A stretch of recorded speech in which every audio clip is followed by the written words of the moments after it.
Hi, and welcome to another episode of The Leadership Enigma. Now, this episode's a bit special for me because my next guest is someone I've been trying to get into the studio for some time, but we've had to wait for reasons that will become obvious. And I'm going to do a little introduction because I also know that my guest is quite humble too.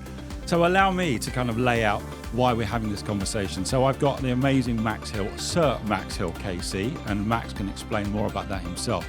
But Max was called to the bar in 1987, appointed a recorder in 2004, Queen's Counsel, now King's Counsel in 2008, and in January of this year, 2024, he received a knighthood and was appointed a Knight Commander of the Order of the Bath in the New Year's Honours List for his services to law and order. Now this is the Leadership Enigma, and for that reason, Max has been the head of Red Line Chambers, leader of the South Eastern Circuit, the UK's independent reviewer of terrorism legislation, chairman of the Criminal Bar Association, chairman of the Cadishire Trust, and has just stepped down after 5 years as being the Director of Public Prosecutions for the Crown Prosecution Service. This episode, ladies and gentlemen, is an amazing opportunity to peek behind the curtain and see where the wizard lives. Come back to me just after this break.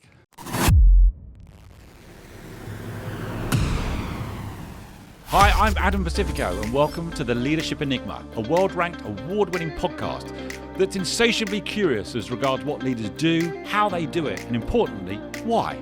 We'll delve into the human doing, but even deeper into the human being and the power of human-centered leadership to drive sustainable change. So whether you're an entrepreneur, business owner, corporate executive, each week we speak to global experts, academics, rising stars, ambitious upstarts and disruptors, as together we will discover that success leaves clues.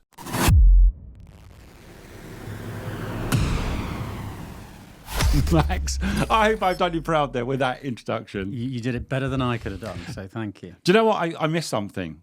And something, this is why I've been so keen, is that actually I missed on there, Max, colleague and friend too. Exactly, we go back. We've known each other a long time. 20 years, I would say. It probably has been. And that's why this was very special. But we had to wait, didn't we, until now to have this conversation. Yeah. Because the last role that you had was the Director of Public Prosecutions. So let me just start there, and then we're gonna go backwards. Just help everybody understand what the role of the DPP is, because it's the most senior non-political prosecutor role in the country, isn't it? Yeah, it varies as you go around the world, even as you go around Europe. Yeah. Certainly more broadly than that. Every country has to have a system for taking criminal cases to court, and the Director of Public Prosecutions since 1879 has represented that side of the legal system, where we have what we used to call a Treasury solicitor. We now call that the head of the government legal department, dealing with the civil side, but the DPP's been on the criminal side. And in other countries, you may have less independence from politics. You sometimes will have a hybrid role where someone is acting bit like an attorney general, advising the government and also deciding on the prosecution cases. But in England, as all lawyers would say, we recognise a separation of powers. And that means that although technically the DPP is appointed on the recommendation of the attorney general and with the knowledge of the prime minister, he or she is completely independent. And that means, you know, in a very real sense, if the Attorney General, and I served with a few of them, I think 5 of them, if any of them was to ask me about an individual case, I'd decide whether I was prepared to talk about it or not. And I would say when I wasn't. Let me ask you this question. What made you go for that role? Because that role, let's be honest, puts you in the crosshairs of the papers, of the press, because you're actually now the last line or the person with the real decision-making power about some of the biggest cases that this country has. Why would you do that role, Max? Well, partly you've sold it. You know, that is the USP. Yeah. But if we're thinking about leadership and how you live your life, whether as a lawyer or in other professions, certainly as a barrister in England, increasingly you're concentrating on fewer and fewer cases. And I got to a stage as a Queen's Counsel, now KC, where I'd be doing 2 or 3 trials a year maximum. Right. And so it narrows down to a specialism in a couple of things which you're spending almost all of your time on. Right. And being the head of the Crown Prosecution Service means that you can zoom out a bit, actually. Yes, as you've said, you will be thinking about some of the key cases, and the DPP still holds what they call a personal consent, a personal authority Right. in certain types of cases. So I have to make individual decisions. For example, every case charged with bribery under the legislation, I would have to decide that for myself. Right, that comes across your desk. That's me personally. Okay. But 99% of it, it comes up for information, and I don't make the decision. That's what's called a delegated authority. So Right. Parliament says, okay, you're the DPP, you are the one who decides who goes to court. But the CPS brings about 400,000 cases a year, Right. and 99 point something of those are using the DPP's authority on a delegated basis by individual prosecutors. So I thought there's a lot of reach there. There's a lot of opportunity to support this national authority, Yes. support all of the people who work there, but still allow me to keep my eye in on some of that very top slice of cases. Okay. And on top of that, looking at the resourcing of the system, Yeah. looking at how all the parts interlock between the police who investigate, Crown Prosecution Service who give the legal advice and make charging decisions, and then the whole court system Yeah. where you need to push the cases through. I thought this is a position of some influence. I didn't know how much or how little, and that made it quite irresistible. So I have to challenge myself, because this is the world that we have operated in for many years, but many people listening and watching may think, just help them understand the role or remit of the Crown Prosecution Service, because you alluded to that and gave some figures, but just help us in simple terms, people understand the role or remit. I think in the English system, if you went back further than 40 years, Yeah. you might find a national office holder, a Director of Public Prosecutions, but then you'd have individual police forces around the country bringing their cases to courts, hundreds of courts, and it was a very disjointed system, little bits of the jigsaw everywhere. Actually, in a country like ours and in most other places, you want a unified system. You Right. want some predictability. It's not uniformity, but you want some regularity to how the system works. And so in the 1980s, we had what's called a Royal Commission on Criminal Justice, and the recommendation was to bring together under one roof a national prosecuting authority. In fact, at times that's been close to 100 roofs, 100 buildings around the country. We've slimmed that down to 50, 49 or 50 Yes. regional offices. And they all have their own internal structures, but they operate in a consistent way to how we do things in London. Okay. Because if you commit a crime, or let's put it another way, if you are alleged to have committed a crime in one part of the country, you don't want to find that you're treated differently than if you'd driven across the county border and something had happened somewhere else. Right. So it is about trying to bring consistency of standards, and also consistency of approach in court, which means that the prosecution service is responsible for how cases are presented, and the police are not responsible for that. So back in the day, you'd have a police sergeant standing Many people up. will remember it. Right, and they'd be bringing all the cases in the magistrates' court. If you go to Dublin, or further than Dublin, go Yes. to other parts of Ireland, you'll still see that today. Right. But we moved on from that some time ago. Okay. So you were at the independent bar before taking on the role of the DPP. Just help people understand the role of a barrister as part of the independent bar, because it's very different as a business model. And so I want to kind of ask you some questions about what was it like, what did you learn, and what did you transfer into the role? Just help people understand the life of the barrister. Much is on TV and much of it is nonsense, but what's the reality?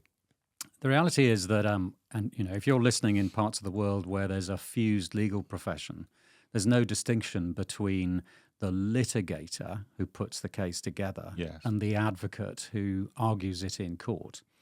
In England, there is a difference, and it's solicitors who are experts in litigation and the making of the case, but barristers who actually present in court. Now, there are twists on that. These days, solicitors can have what are called higher rights of audience, and they can appear alongside barristers. But it does mean if you choose to become a barrister rather than a solicitor, you are really holding yourself out as someone who is going to actually argue the cases in court. Yeah. So you spend a lot of time doing your own preparation for that, even doing the drafting for that, depending on the types of case you're doing. But you'll be on your feet in court. So it's very much, and in crime, that is very much all of the time, week after week, you're travelling the country. That was your focus area, wasn't That's it? what I did for 30 years. I mean, I should say for the first 10 years of my practice, we were what we would call common lawyers. So I was involved in contract, tort negligence cases, family cases. Takes me back to law school, personal injury, as well as some crime. Yeah. But after 10 years, I refined that because my diary of cases in court was squeezing out the other things I could do. And I really thought I need to choose. Ironically, the new generation now are diversifying their practices, whether they're bar or solicitors, and they're doing more on a broader basis. But we do have a need, if I can bring it back to the criminal courts, for several thousand dedicated practitioners who are going to argue these cases, which can only be done in public. It's all about delivery of public justice, tried by your peers, as we say, so jury, as well as judge as the arbiter or the umpire, determining guilt or innocence and who goes to prison and who doesn't. So it's a very public role, actually. What originally was the draw for you to go to the independent bar? Because I'm always asked that question as well. What brought me? And there was family involved, and I think that was probably the role model for me. But what drew you to the bar? Well, I had no family history, and in fact, neither of my parents went to university. So, on deciding that was an option, I thought about whether I would read law, do a law degree, and nowadays I wouldn't recommend young people to read a law degree, actually, not to start with. The advice I always give now is do what you enjoy most, whatever the academic subject. You can always get is. round to the law later. You can move on later, and and law is a profession you can pursue for 4 or 5 decades. But in the early 1980s, which it was in my case, I think questions were asked if you didn't start where you intended to end up. So I did read a law degree. I don't regret that. But having done that, there was then a decision. All the fellow law students at my college were going to become solicitors. And so they were all signing up to the 2 schools then that you could train to be a solicitor, Guildford and Chester, were the 2 locations. And I went the other way to what's called the Inns of Court School of Law. It was the only one at the time. And that's the only place you could go. But so the answer to your question is I knew that if I was going to pursue the law, I wanted advocacy to be a part of it. I wasn't sure whether that meant criminal advocacy.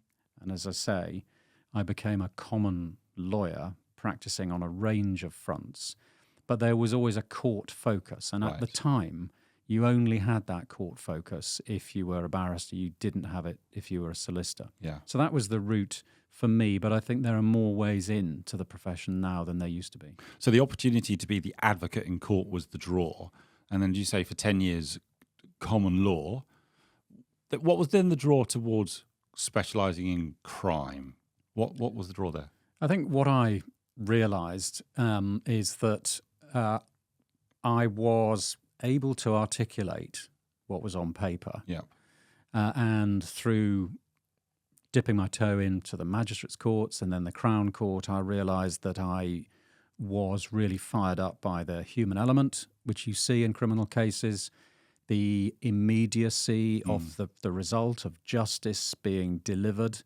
And I thought that I wanted more of that. And over time, I just took a bigger percentage of my instructions, which were coming in from solicitors' firms, into the criminal courts. And I can remember after maybe 7 or 8 years realizing that I had to make a choice between a 2 or 3 days estimated civil case in maybe 9 months' time and a 3-week criminal case, which was going to overlap with that. And it was very difficult to do both. And I chose the criminal diary over the civil law diary. It was forcing you to make decisions as you progress through your career. I think as in anything else, if you've got a fairly broad qualification, which can lead you in, say, 10 different directions, that your basic qualification counts for that. But over time, you are going to work out where your strongest suit is. And in my case, that was in-court advocacy, although I like to think that the almost 10 years I'd spent with advisory work and non-criminal work has always been helpful And it's certainly helpful now that I've come out of the other side of public office into broader legal practice, and I've gone to a different place from where I started. So it can lead you down a number of avenues. Just help people understand as well, as an independent barrister, that actually you can both prosecute and defend in different cases, as opposed to when you were with the Crown Prosecution Service, it's the prosecuting agency. So just help people understand that, because I don't know whether you might always get that question of how can you do both? Or how can you straddle both sides of that fence? How does it work? It's a tough concept for many countries, and I always used to find it amusing, if I'm honest, particularly in European countries, where by the age of 30, a decision's been made. You're going to have a judicial career and be a judge. Right. And that's it. Or you're going to be working within the prosecution system, or you are going to be a defence advocate. And those are three separate paths that never meet. So whenever I came along, I would say, well, this year I've spent 6 weeks sitting as a part-time judge in a criminal court. I've spent about 4 months defending in various cases, and I've spent 4 or 5 months prosecuting. So you can cover all three from one place as an independent barrister. I think the point about it is that, and I always used to say this to the younger barristers in my chambers, the way to become a good prosecutor is defend a bit, because defence advocates are very good at spotting the gaps and deficiencies in a prosecution case, and the other way around is also true. When I came to the CPS, the Crown Prosecution Service, I was very pleased to see how many former defence solicitors are now working as prosecution advocates, because they know what the system looks like from the other side. So I think the transferable skills are really helpful. And the other point is that it underlines your independence if you're prosecuting one day and defending the next. There's a notion that some people have that it's only if you're dedicated 100% to either prosecuting or defending that you can be effective. I've never bought into that. And although I have every respect for people whose career is just one side and not the other, I've always found that a mixture is both good for the skill sets that you learn and very good for demonstrating independence. Now, that's amazing, isn't it? That in a 12-month period, you can prosecute, you can defend, and you can actually be the judge. Take into account that set of experiences. Is there any learning that you can take away from that? So on a personal level as well, because you get to see, let's be honest, you get to see some of the best of human behaviour and some of the worst of human behaviour, which is now played out for judge and jury. And you have to live those experiences as well. And you're playing a part in it. And the stakes are high. I could go on, Max, but is there something, kind of an enduring memory for you as to what it's done to help you as a person, as a leader, with that eclectic mix of experience? Yeah, it's a big question. It is, isn't it? And I probably could have asked it better. But no, I think that what I, again, thinking back to what I've said to others who are trying to follow the same route, I've always said to younger lawyers, particularly ones that go to court, be careful about taking too much credit for the ones you win. Right. Unless you're prepared to take all the blame for the ones you lose. Right. The truth is that when you win a case, in inverted commas, that's not necessarily just down to you. You would hope you've done a good job, but there'll be other factors that come into play. And when you lose a case, that's not down to you either. So what you're doing is being true to your profession, your training, being honest about how you apply your individual skills to that, up to a point, not getting too close, because at the end of the day, you are not representing the victim of crime when you're prosecuting. Right. In other jurisdictions, victims have their own advocates. In France, the closest country to us, that's how it works. Right. It doesn't work that way here. You're doing a professional job. You are involved in delivering justice for victims, but you are not their lawyer. When you're defending, of course, you are the defendant's lawyer, but you operate according to very strict codes of practice and ethics. Right. And you've got to be true to that. Otherwise, I think you lose yourself along the way. So that's the nuts and bolts of being an advocate. And in the sense of leadership, there are aspects of leadership that are about scale. that are about managing in volume. But I think there is a mindset that you can bring to bear, which I have thought about, because trying to make that transition from individual barrister into a DPP with, when I left it, 8,000 staff in the Crown Prosecution Service, you think, well, I haven't managed people at that sort of level. So how am I going to understand how that works?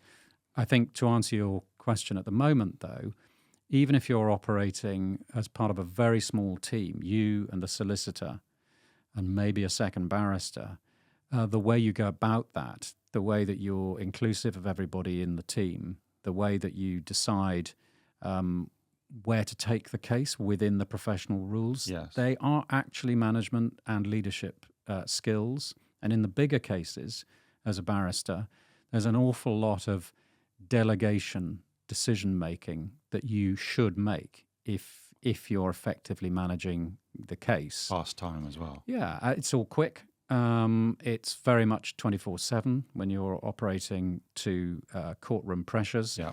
And in this country, of course, we have continuous trials. That's quite unusual around the world. Right. Trials will tend to grind to a halt if there's a point to be taken about the application of the law. Okay. Everyone will go and research it for a couple of weeks. In England, a judge will say, we'll decide this at 10 o'clock tomorrow morning. So there's a lot of work to be done. And I think, as in other areas of management and leadership, if you don't understand how to delegate and don't understand how to play to your strengths, and even more important, how to play to the strengths of the people around you, then you're not being effective. So we're starting to hear some of the clues as regards what you may have transferred across into the role of the CPS. You said something, Max, that really resonates, because I spent some time at the bar and spent some time in the police, and you said it's don't get too close. You were involved in some of the most high-profile cases that this country has seen. I want to touch on a few of them in relation to your memory and learning from it. Can I start with Damilola Taylor? Just can you help remind people who Damilola Taylor was and how that case came about?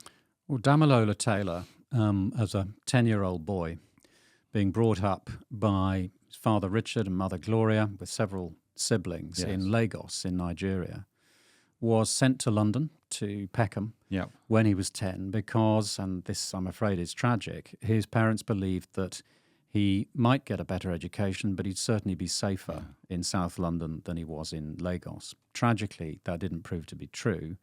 And in November 2000, he was stabbed, not with a knife as you might think, but with a jagged broken bottle, which was twisted into his thigh, causing massive blood loss. And he died on his own in a stairwell in Peckham.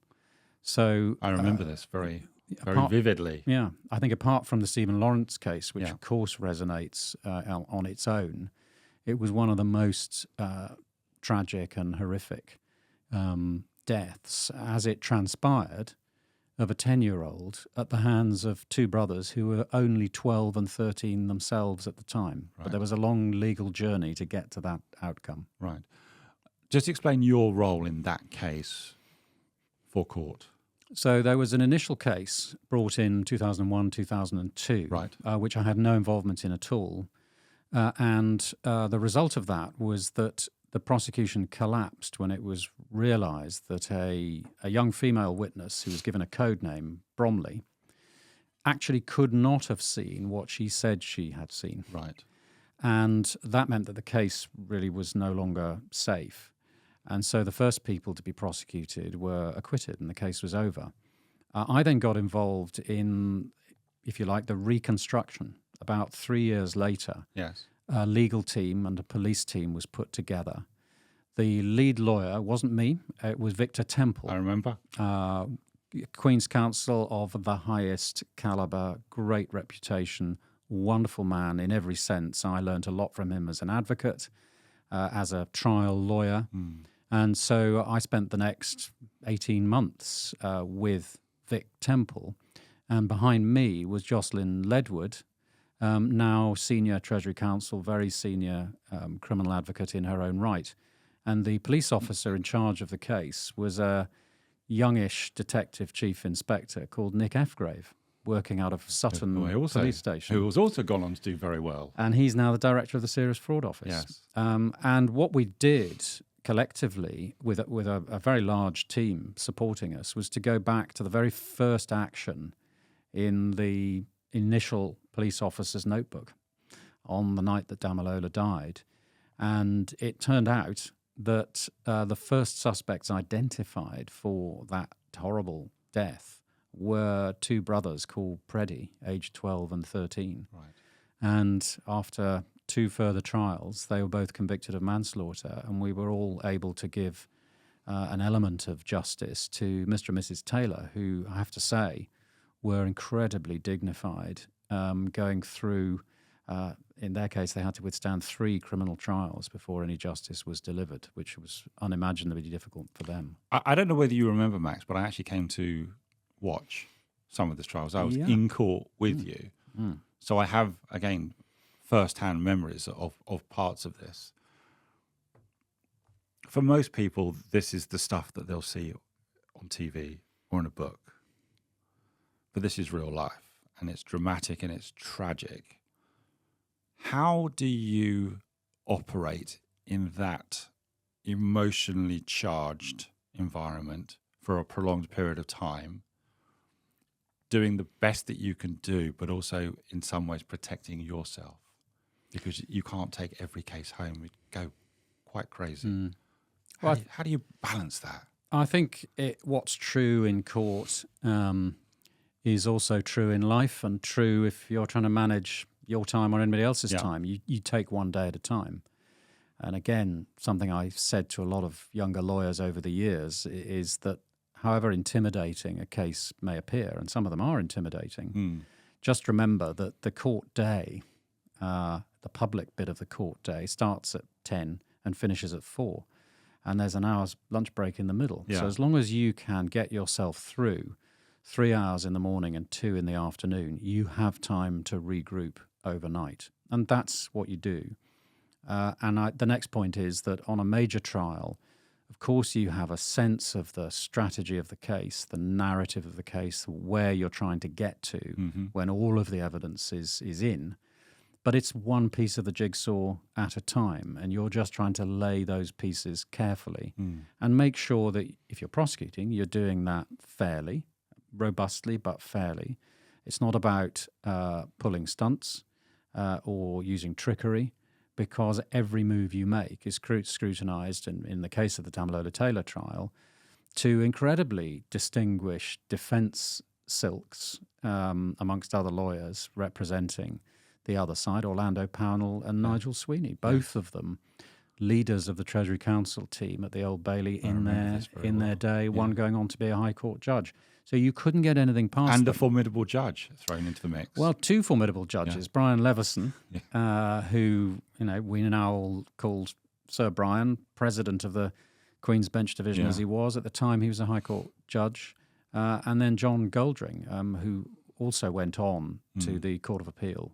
So very distinguished judicial careers, and they regulated what we were able to achieve in the course of a day and kept everything on track. So I think personal preservation is very important. You could easily burn out on a major case like that. It does involve very long hours. And thinking back on any of those big cases, it was a daily event for me and the other lawyers, I'm sure, to be at home after supper in the evening trying to prepare the questioning for the witness the next day, or the legal point that was to be argued, or the speech that you knew you had to make.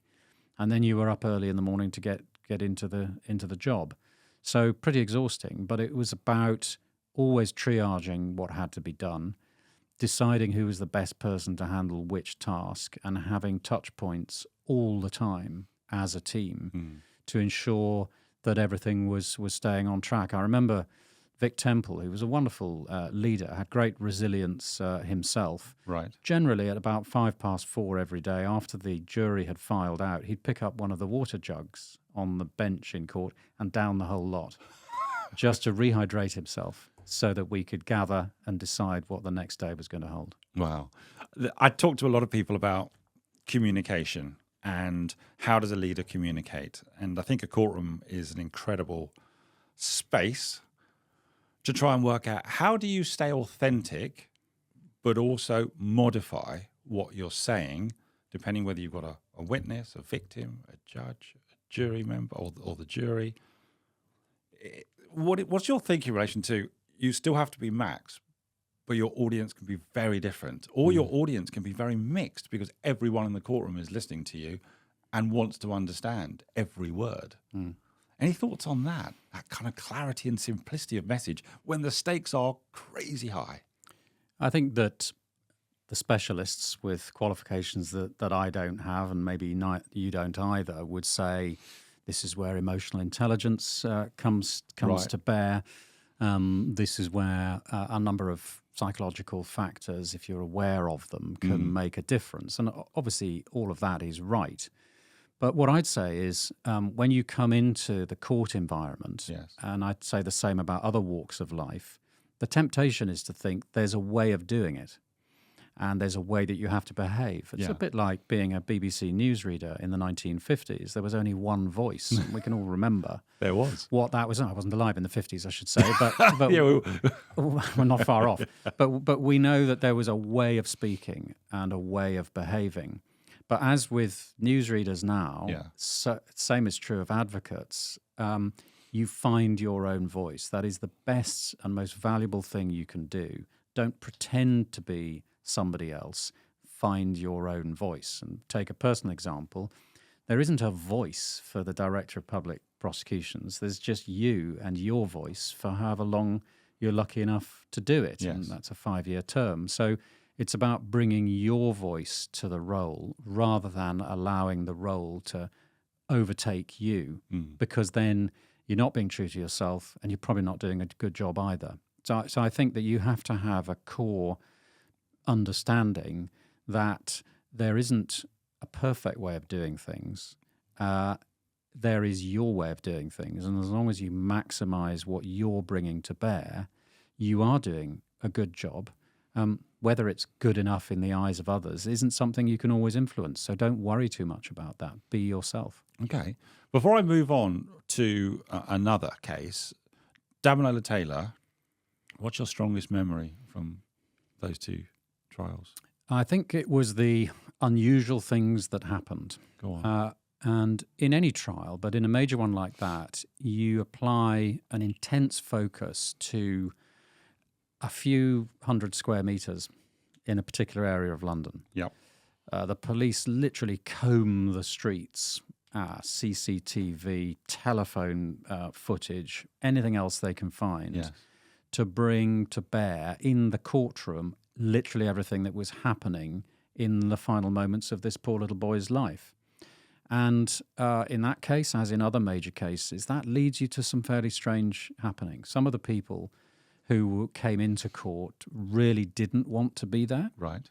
To their credit, they knew that they had a tiny piece of the jigsaw and they knew we wanted that in court. Yeah. But their behavior around that could be very odd.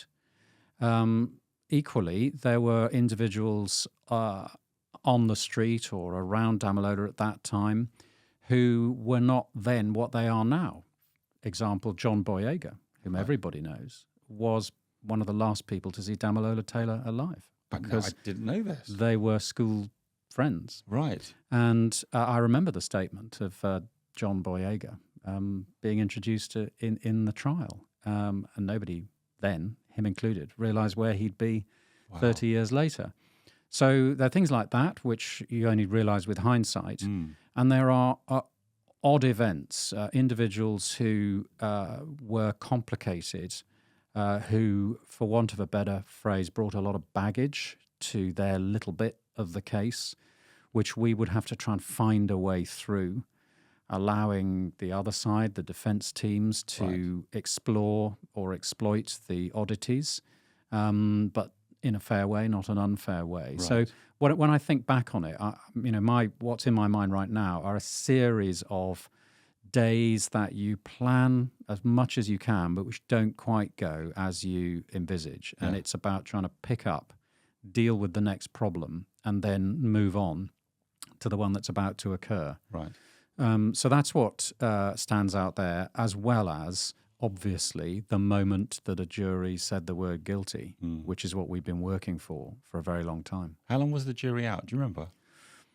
I don't remember now how long they were out for, but it wasn't very long. I've been in some cases, including terrorism cases, where we've waited for two or more weeks on a jury.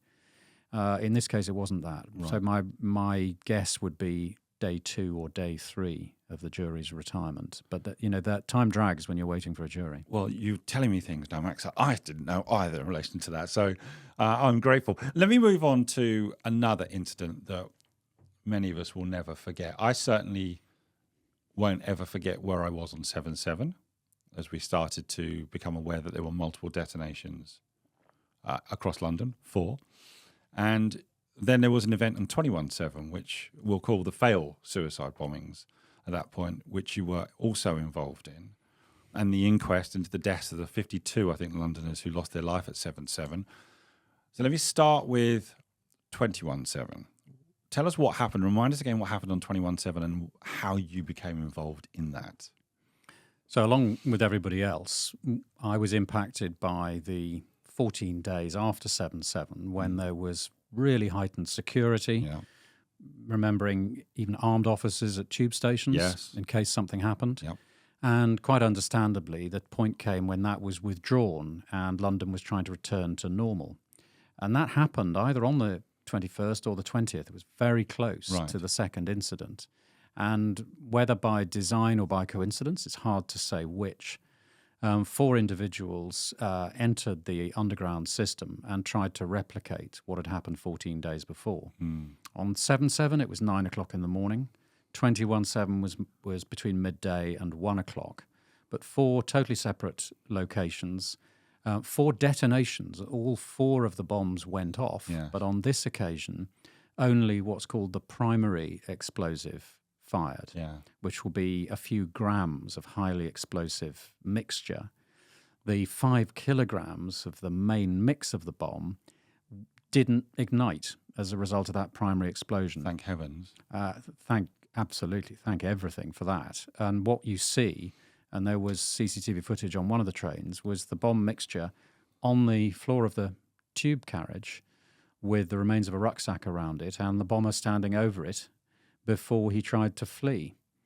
My principal memory, driven by that CCTV, is of a handful of incredibly brave commuters who tried to reason with one or more of these individuals, tried to ensure that everyone was safe, literally with bomb mixture yards away from them on the floor of the tube carriage. So what it brings out in people, the resilience, the ability to react in the moment rather than freeze and then do something about it, I think is quite unforgettable. Now, these incidents were worldwide news, but we were all very much living in that reality. What was to be your legal role within the 21/7 trials? Let's call it that for now. Yeah, so the 7/7 trials, we didn't think were going to happen at all because, of course, there were no bombers to put on trial. Subsequently, there were some legal proceedings, come back to that. But it meant that it was the 21/7 case that it immediately needed a legal team behind the police team. So I was instructed as the second barrister in a 3-person team to prosecute the 21/7 cases, complicated by the fact that because of the manhunt and the number of days that it took to capture all of the bombers, it was 9 days in total, the trail of evidence covered not just the bombers, but all of the people who'd helped. So the odd feature was that I was on the team for the main trial, but I was also the lead advocate for 2 further trials where we dealt with the people who had helped the bombers, in some cases before, but also after the incident. The main trial itself took 6 months, and during the course of that, I ended up taking over as lead advocate. So it did mean that I had an extraordinary opportunity, I suppose you would call it, to challenge all of the bombers who gave evidence in their defence at the main trial. And one of them who didn't, gave evidence for his brother in the second trial, and so I had the opportunity to challenge him then. So it was a huge exercise in putting the case and putting complex evidence to all of these people, supported by others. Alison Morgan, who's Senior Treasury Counsel herself, was with me throughout. Emma Gargeter from my chambers, Red Lion Chambers, which you also shared, was with me for the second and third trials. And Nigel Sweeney, who then became a High Court judge, initially led the first trial. Putting it all together, that was at least 2 years of work, followed in my case by another 18 months where I was asked to represent the Metropolitan Police at the inquests into the 7/7 deaths. So all told, if all of that started in the autumn of 2005, it didn't leave me until I think the spring of 2010. Help us understand, what was it like to be so involved and accountable for the role that you had, and it was very much in the spotlight because this was all over the news, morning, noon and night, understandably. What was it like operating with that kind of intense scrutiny, narrative, misinformation that's going on? Any thoughts on that? I think the self-preservation mechanism there is don't get too many ideas that it's all down to you. You are laying pieces of the jigsaw out in court. You're going to have to do that carefully. Yep. If you get it wrong, that you will be exposed immediately. Get it right, the case moves in the right direction, and you can move on to the next piece. So it's almost bit by bit. I think it's always it's a day at a time, or half a day, followed by another half a day, and then a night to prepare. It was exhausting, hard work. I can imagine it would almost seem overwhelming, Max, if you don't chunk it in that way. You've got to do that. But alongside that, because of this case, as you say, having a profile, there were a whole list of moments which you were very conscious were very important. To give you an example, the bomber called Mohammed, who detonated his device at Oval Tube Station, was on the train that had working CCTV footage. So we were able to play that to the jury.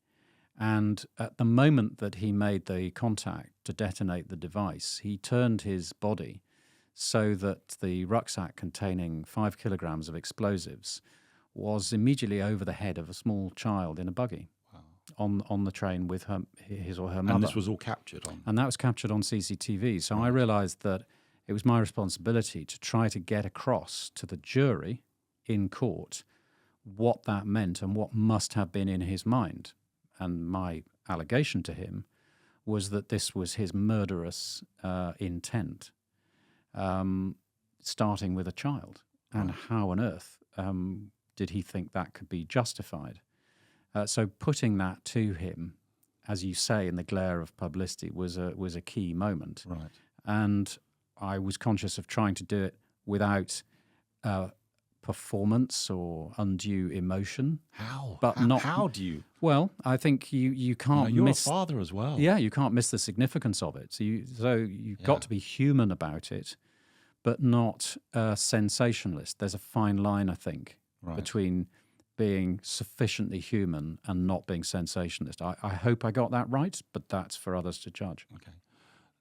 Again, I think this is an unfair question, but is there an enduring memory out of those years of dealing with 21/7 and 7/7? What I'd say to you, actually, is that my respect for policing and police work increased through that period. Right. And that I say that because, I was fortunate to deal with, in many cases, the best of the best, hand-picked officers who took on these major counter-terrorism operations. Counter-terrorism officers. Yep. So very high caliber. But in a really big case, you would have police officers from all walks, really, who'd find themselves brought into what was happening. And some of those brave witnesses I referred to being on public transport that day, some of them were off-duty officers, so you couldn't recognize them as such, but they were. So I had a great respect for those who are prepared to go towards danger rather than away from it. And that was a very interesting phase of my professional life where, as an advocate, you're always a step away from the action. Of course you are. You're not there on the street. You're not there on the tube train. You've got no first-hand knowledge of anything. But the people who go out of their way to intervene at that very dangerous moment, I think, deserve our respect.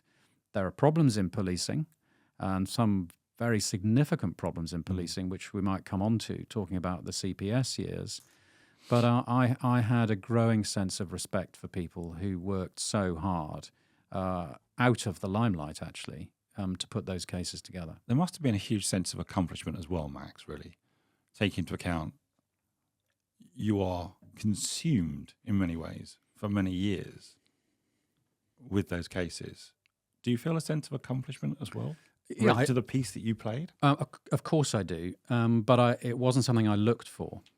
Fun enough, I often think when you're looking for the right person for the job, yes, or sometimes the right leader for an organization, don't just think that the one who wants it most is the right person. Sometimes the person with the right skill set who might be shy about coming forward is actually the right person. It's really taking forward what I said earlier about not taking too much credit for what you do well unless you're prepared to take the blame for what you do badly. The yin and the yang.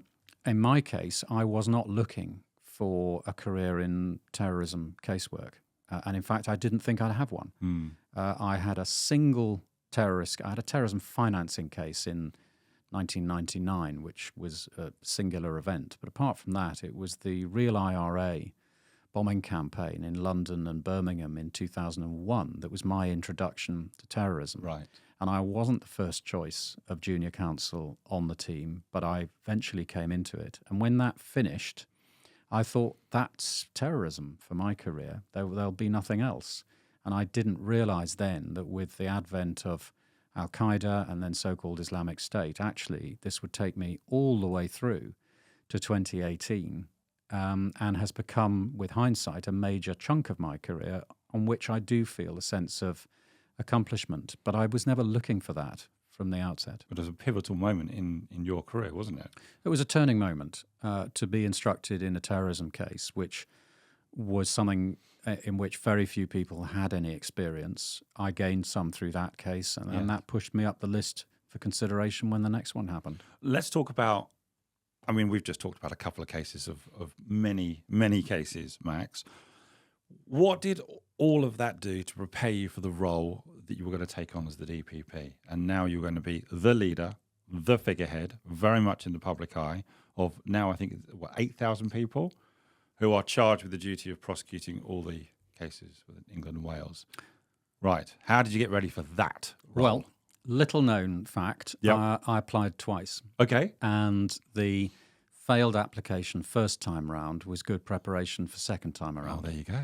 Right. It is, I think, the only thing that I've applied for twice, because there is something obviously unique and I would say exceptional about the DPP role. But the truth is I applied in 2013 and wasn't selected. What did you learn from that, Max? Or what did you get out of that process? What I learned from that was that you have to really put the effort in to understand what an organisation wants. And I don't think that I presented what the organisation wanted in 2013. And so it really repays itself, the effort you put in to read the specification and read between the lines of the specification is always very important. Right. What I'd say about it is that in both 2013, my successful application in 2018, and then the one that followed me in 2023, what is needed is an ability to lead. And the problem of appointing a professional lawyer in a role like that is that they generally haven't led apart from at a casework level. So it's trying to tease out the management aspects which you may not actually realize are there, but which do come through from your practice.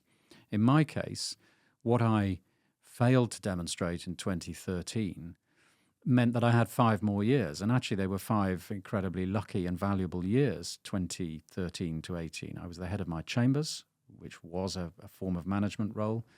I was the independent reviewer, which gave me an insight into writing reports for government, Yes. working within the civil service, even though I was independent of the civil service. And I was the chair of the Kalischer Trust, the bar charity, the criminal bar charity, which champions diversity, inclusion, and social mobility for the bar. And I think that along those 5 years, I picked up, or maybe I should say, I grew upon whatever management ability I previously had, and it just looked better because it was better come 2018. Were you deliberately putting the building blocks in place? No. Or was it taking opportunity as it came, and it was, as a byproduct, giving you the skill set, the skills and capabilities to do the role? Oh, I have to say, I never envisaged in 2013 that the opportunity would come again to be DPP. And in fact... You thought it had gone? I thought the opposite. And I thought that the rule of thumb was you don't look back and you don't apply for something twice. But I did do that on this occasion. But there was no sense from 2013 to 2017, when I first started to think about it, that I'd spent 4 years trying to build the skill sets. Okay. I'd just taken the opportunities that came along. I was in court, permanently as a busy practicing silk, KC, and it was just by good fortune, I think, that everything came together in a successful way in 2018. In your role as DPP and working with the CPS, that would have brought you much closer to the police. And I think you mentioned the police a little earlier. So tell us a little bit about that journey for you, that engagement, and some of the challenges that came with it. So to deal with the organisational aspect first, I came into the CPS at a time when disclosure was in crisis. So this is material that's been generated by an investigation, which the prosecution are not using in court, but which could be relevant to the defence. And the duty to disclose information of use to the defence is very important in our legal system, and it was being failed in some celebrated cases. The case of Liam Allen from 2017 is one that many people will remember. And I came in a year after that with a national improvement plan already in place, which I then did my best to boost to ensure that we were looking across the system at disclosure in the right way. And the relevance of that is that I co-chaired the national body with Nick Efgrave, who by this stage was Assistant Commissioner in the Met, and he and I then spearheaded at an operational level how the police and the CPS work together. And this is a politician-free zone. We weren't sitting with government ministers. We met with them in many other guises. We weren't sitting with officials and civil servants. These were operational leads, senior police officers and senior prosecutors sitting down to work out how to come together.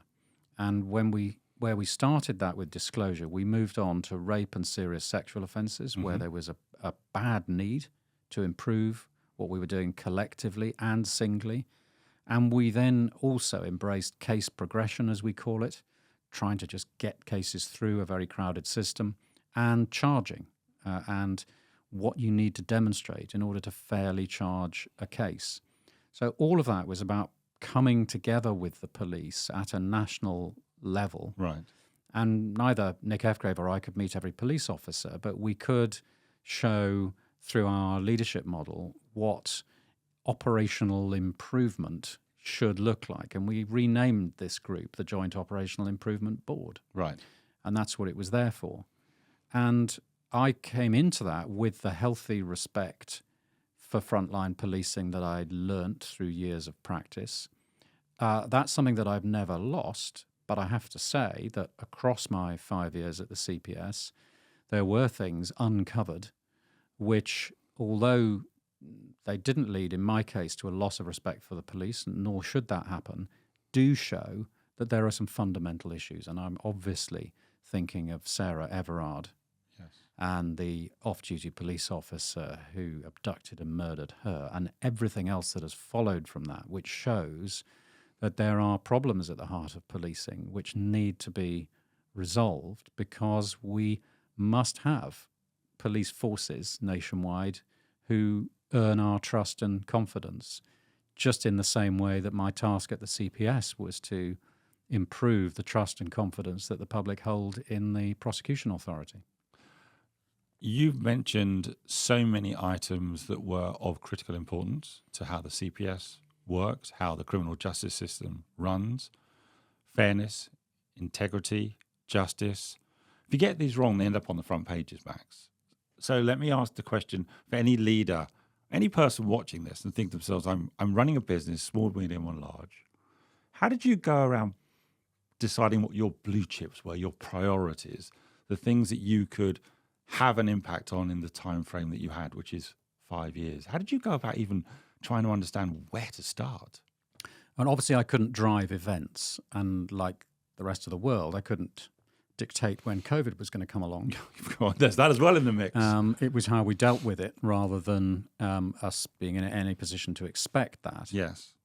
But I think that there's actually a pretty simple answer to the problem here, and that is listen before you speak. If there's one maxim, I think that's it. You come in as a leader in a big organization with a lot of expectation of how you're going to lead, and you need to demonstrate that you have that potential.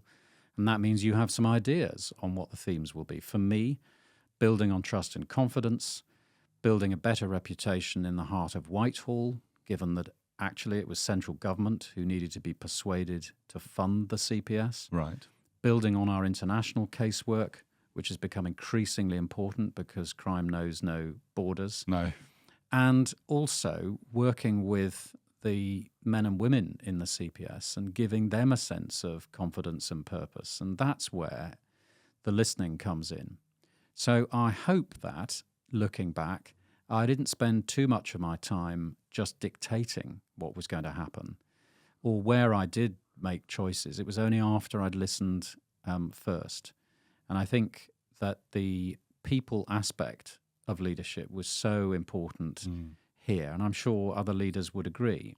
In a real sense, I felt that my role was, if you like, as a champion for the organisation, and I needed to demonstrate that as much internally, play it back to the people who worked there, as I did externally for the benefit of confidence, funding, and all the rest of it. So You're teeing us up for a story now, Max, because you know what I'm going to talk about. I came to see you, I think you were about 6 months into the role, and I never forget what you showed me, because I've carried that story with me now in all the places I go around the world talking to leaders. You had a little A5 black book. Tell us about the black book. Well, that little A5 black book is now one of a collection of 7 little A5 black books, all of which are full. And the way they came to being was that on my first or second day at the CPS, I asked how I was going to connect with thousands of people in dozens of offices around the country. And the answer was the conference phone in the center of the table in my office. Yes. And I was invited to speak into the phone, and staff could log on and listen. And I did that. And I was told that it was a huge success because there was a 3-figure number of people who dialed in. And when I paused for breath and asked people for questions, 3 people or possibly 4 asked those questions. Yes. And I came away at the end of that hour or so saying that I didn't think I was ever going to do that again, because I didn't feel that it was a true connection, even with those 3 or 4 brave people who piped up. Yeah. But it wasn't a true connection with the 100, 150 who had logged in. It wasn't in person. We couldn't see each other, and I wasn't connecting individually, and therefore I wasn't learning anything. And they were perhaps receiving messages from me, but was that really efficient in any way? So I then asked whether it would be all right if I made contact with an individual member of staff. And one of the first things I did is check that with our trade unions. 2 trade unions represent staff at CPS, and I'm a member of both, actually. And they cleared it, said that they thought it would be all right. Were they surprised by the request? I think they were surprised because it hadn't been done before, Yeah. and I had to make it clear that I wasn't going to require any member of staff to take a call from me. It would be on a volunteer basis.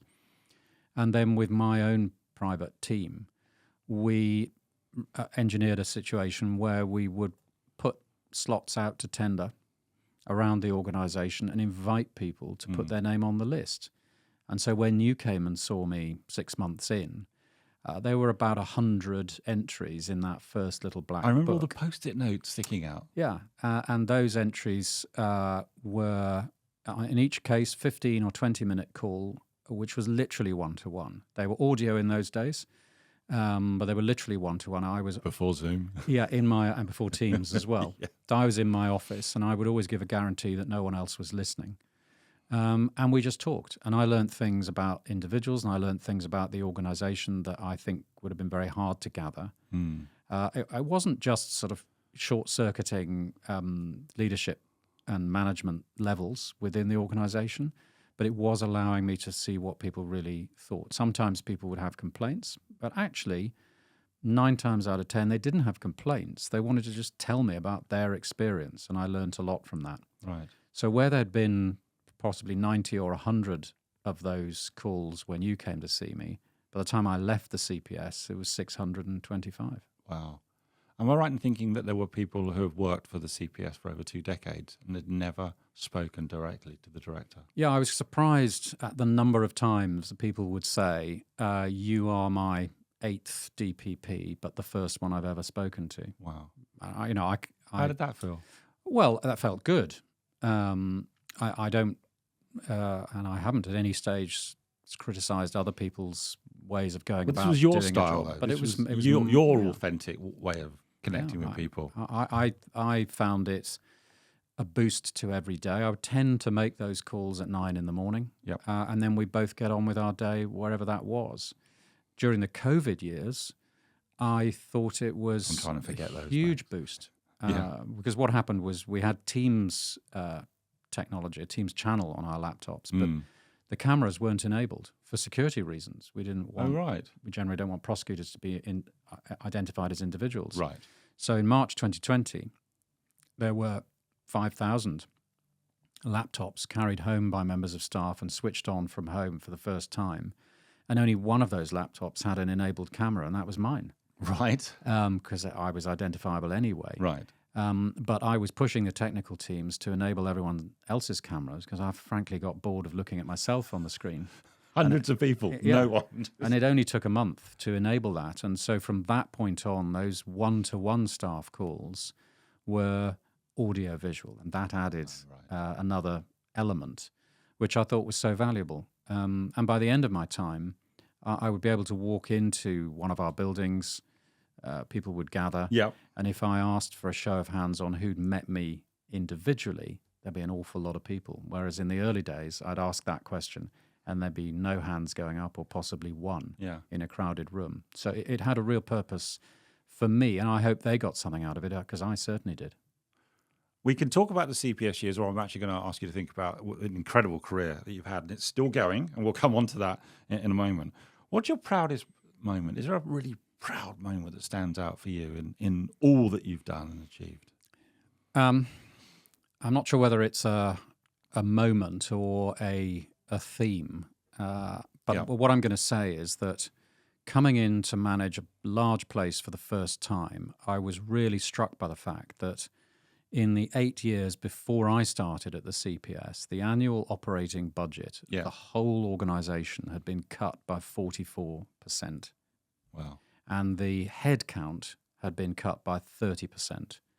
And once I realised that on day one, I made it my mission to restore that by whatever means I could. And by the time I left, the head count was almost identical to what it had been before the fall. Right. Because at the end of the day, although technology is important, efficiency is obviously important, if you are doing something which really only the CPS does, which is take people out of their ordinary lives, put them up on a stand in court where they may be leaving through the back door into prison, that is a human impact almost like no other. Yes. And you need the right humans to ensure that that is done properly. So the CPS is not a place for automation. It's a place for highly skilled humans who can make the right decisions. And you need enough of those people. There's nothing as strange as folk, and I know the courtroom could be one of the funniest places on earth. Maybe it wasn't meant to be, but it can be. What's your funniest moment or funniest memory that you can tell us about? Is there one that stands out? That's a very good question, because there are sort of several that come to my mind. There are hilarious times in court. Actually, what's in my mind now is one of the very, very first cases I ever did representing a husband in a divorce in an injunction hearing in the county court, where when he was asked what was the worst thing that his wife had done to him, his answer was that she'd flushed his Masonic apron down the laundry chute. Right. And I have nothing against the Masons, nothing against this man being a Mason, but trying to keep a straight face when something like that is said is really difficult. And there are lots of examples where someone will give a hilarious answer, and it's your job to try to keep a straight face. So those things stand out. There's a massive amount of humour amongst the legal professions, and there needs to be, because you're dealing with death and destruction. Well, absolutely. Having spent some time in that arena. Yeah, you are dealing with death and destruction. You've got to keep yourself going, but do it in an appropriate way. Yeah. So I think the moments of humour really stand out. Beyond that, I think it's difficult to say that there's one thing that's funnier than another thing. I think what I discovered from that very early example of a bizarre anecdote within a divorce case is that, as a lawyer, you're dealing with cases, but actually you shouldn't think of them as cases, you should think of them as people. And there are people behind every case, and your role is to try to get the best out of them. And sometimes when they're charged with serious crime, make sure that the worst is demonstrated in court for the decision makers to see. So it's very much human skills that see you through. Sometimes it's humorous. At other times, it's just a hard slog to make sure that what's really happened is laid bare. I think I'm going to call this episode A Life of Crime, Max, for all good reasons. And you've gone into a new role now. I just wanted just to briefly outline what's the new role, because then we're going to actually stop. We're going to invite another guest to join us, and that's going to be part 2 of this interview. So what's the role you have now? So on leaving the CPS, I wanted to stay in legal practice, but I didn't really want to go back to doing 2 or 3 cases a year as I had as a senior barrister at the bar. So I've joined an American global law firm, King & Spalding International, which is very long-standing, founded in the 1880s in Atlanta, has had a position in London, the London legal market, for over 20 years now.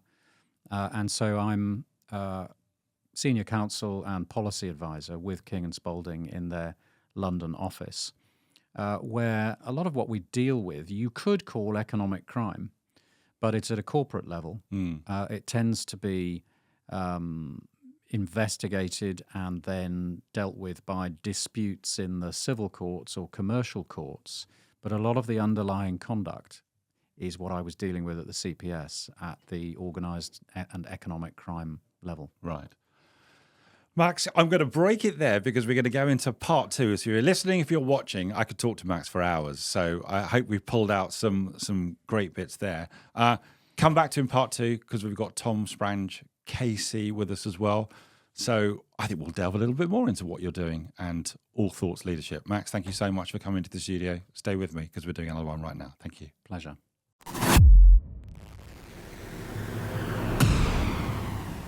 Join us again next week for more curiosity and insight with the Leadership Enigma. We'd love to hear your comments on today's show as well as suggestions for future topics and guests. Get in touch with me on LinkedIn or visit us at www.leadersenigma.com. Don't forget to rate, review and subscribe on all your major podcast platforms and on our dedicated YouTube channel. Thanks again for joining the community.